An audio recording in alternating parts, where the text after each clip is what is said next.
Police দিয়ে barricade করে এই সরকার আটকানোর চেষ্টা করলো।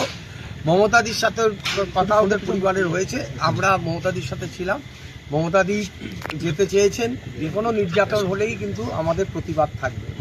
অভিষেক ব্যানার্জির প্রতিবাদ থাকবে। রাতে কি যাওয়ার সম্ভাবনা? সেটা তো মমতাদির সিদ্ধান্তটা মমতাদি নেবেন, এইটুকু বলতে পারি। মমতাদি যেতে চেয়েছিলেন, এখনই মমতাদিকে পুলিশ দিয়ে ব্যারিকেড করে আটকানো হয়েছে, গৃহবন্দী করে আটকে রাখার চেষ্টা হয়েছে।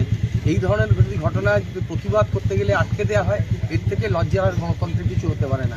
এটা বিজেপি গভর্নমেন্টের কাছে অত্যন্ত সেমফুল ইনসিডেন্ট যে ঘটনা এটা ঘটিয়েছে। এখানে 10 বার দুর্গাপুরে রেপ হয়েছে, উত্তরবঙ্গে রেপ হয়েছে, বেহালাতে শ্বশুরাতে রেপ হয়েছে। ওদের এই 2 বছরে কতগুলো ইনসিডেন্ট ঘটে গেল, সমস্ত এই 2 মাসেই এতগুলো ইনসিডেন্ট ঘটে গেল। 2 মাসেই এত ইনসিডেন্ট ঘটলো, তারপরেও যদি ওদের লজ্জা না হয়, ওরা যদি লজ্জা না স্বীকার করে, এর থেকে না কিছু। পরিবারের সঙ্গে কি কথা বললেন দিদিমণি, কি বললেন? জানিয়েছেন তাদের পাশে আছেন এবং কথা কি হয়েছে ফোনে?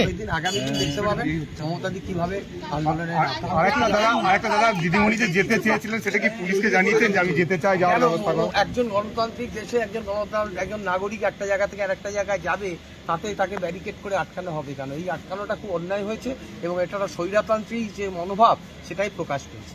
2 মাসে এতগুলো রেপের ঘটনা ঘটেছে, তারপরে এই সরকার বলবে, বিজেপি গভর্নমেন্ট, যে আমরা ভালো সরকার চালাচ্ছি। এর থেকে লজ্জার আর কিছু হতে পারে। আগামীকাল কি যাওয়ার সম্ভাবনা? যাবেন?